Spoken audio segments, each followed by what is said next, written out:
We take a look at the real reason for Roman Reigns versus Logan Paul at Crown Jewel. MJF has signed a new deal with All Elite Wrestling. He's talked a little bit about that. And Tony Khan has teased a big surprise for Grand Slam. More on that in a little second.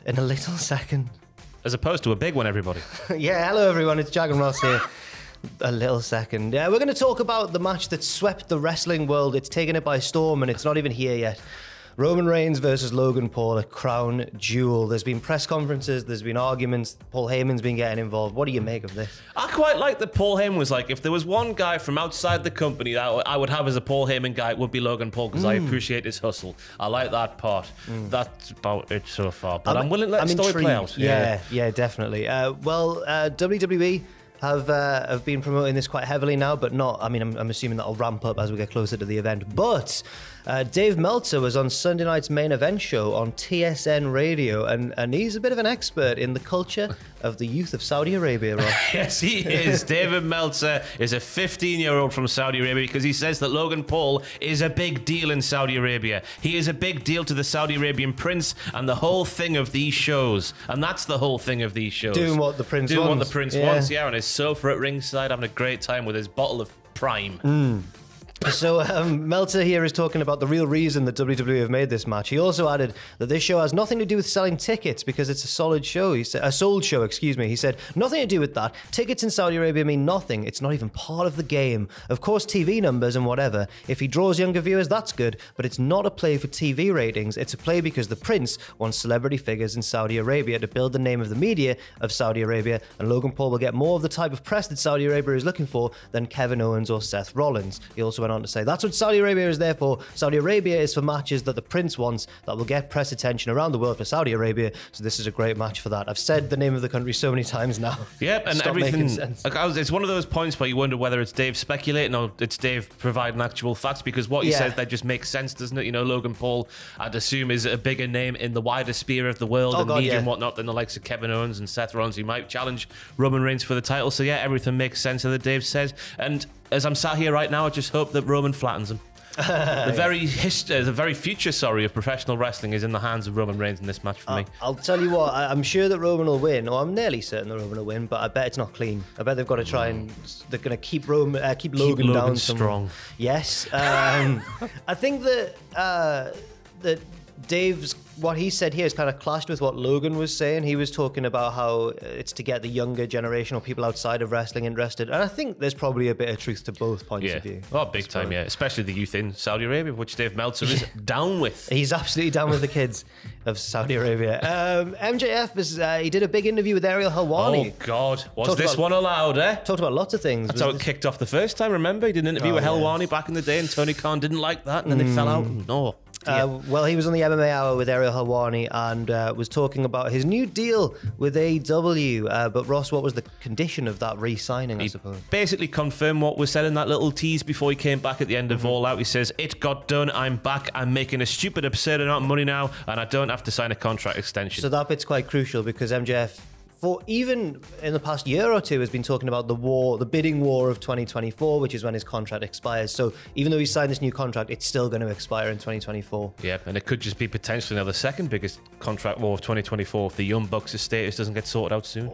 Changing their Twitter bios over the weekend to God knows where we are. Suspended AF. All the kind of stuff that needs us to speculate wildly. MJF talked a little bit more about this and said, when I went home, I made it very clear to Tony Khan, pay up or daddy doesn't show up. Fact. I took my now beautiful fiance to... My now beautiful fiance sounds like he's saying she's beautiful now. No, she's got a ring on her. I guess he means my beautiful now fiance to Greece for 2 weeks. On the last 3 days of the trip, we went to Venice in Italy. I then went home and I stayed home. I did not leave my home because I did not see one... I did not want one single solitary wrestling fan to see me out in the wild. They didn't deserve to see me unless I was getting paid to be seen. That's why the greatest trick the devil ever pulled was convincing the world he does not exist, which is exactly what I did for 3 straight months. No, we knew. Well, we knew. We knew you were there. Yeah, he hadn't perished, had he? Matthew DM'd you. And he got blanked. I take what you do. I take what I do very seriously. If you want to see a star, pay to see a star. I stayed in my home. I went to a gym inside of my home. I went to a gym inside of my home. I did not leave my home. The only time I left my home was for those 2 weeks. I was committed to making sure that if any wrestling fan wanted to get a taste of MJF, MJF needed to get that money, and I did. So I would assume he would maybe put on private audiences for wrestling fans who came to his front door. It does sound like that, doesn't it? $50 for a little private show there, MJF. That's a sentence that sounds weird. Anyway, he's got a massive house and he can afford to have a gym and not leave it for a while. And his fiancée is beautiful now. So Lovely. Congratulations for that. Yeah. No, I mean, even though this is in character and healing it up and everything, do kind of agree with him. Oh, yeah, when you big heard time. about ex-WWE people like Big Show and Mark Henry being on more than MJF, I was like, oh, he's got a point. Where's the Big Show, by the way? That's the main issue of all this. Yeah. Dark Elevation. I flicked it on last night and he wasn't there. I thought he was supposed to be the Dark Elevation analyst. Or was that Mark Henry? It's the Big Show, the Mark dark Henry's one. the Rampage one.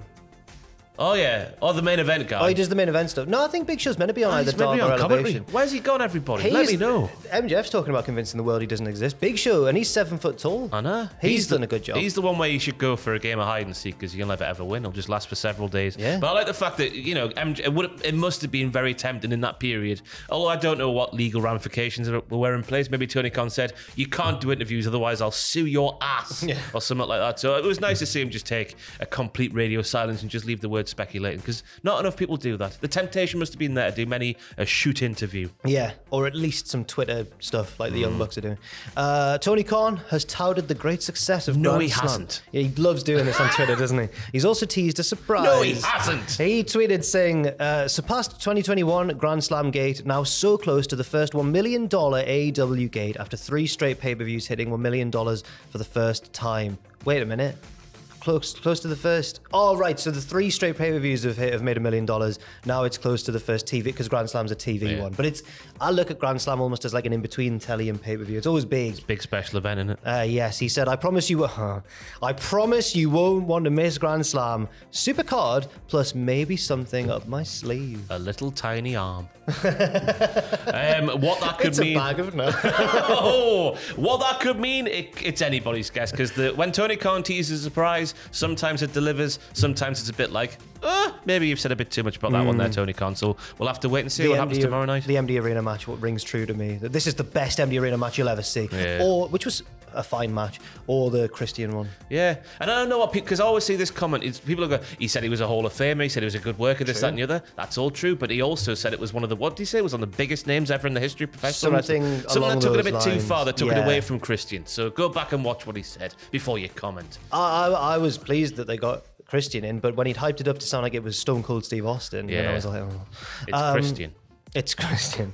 And also, we might be seeing a new, but kind of not, but kind of yes, kind of a new tag team in WWE because lots of the indie boys are now in WWE, and lots of the indie boys used to be friends on the indies. And 2 of those people are Kevin Owens and Johnny Gargano, long touted as a dream team. Although I did do a little Google, and they've only actually teamed once in Germany in WXW, Matthew's favorite promotion. Yeah, but you can imagine they're good friends who would play with wrestling figures until they were 17 years of age. And throw cups into the wall to make a Stone Cold Steve Austin glass smash. Yeah. And then realise they were 17 years of age and they were being quite pathetic, really. You can imagine them doing that. It's a funny reference to a little video Kevin Owens did. Because I've seen people saying, "Oh, why are you bullying him?" No, he did. He did do that. He did do that. It's when he reveals that he was 17. Yeah, fantastic story.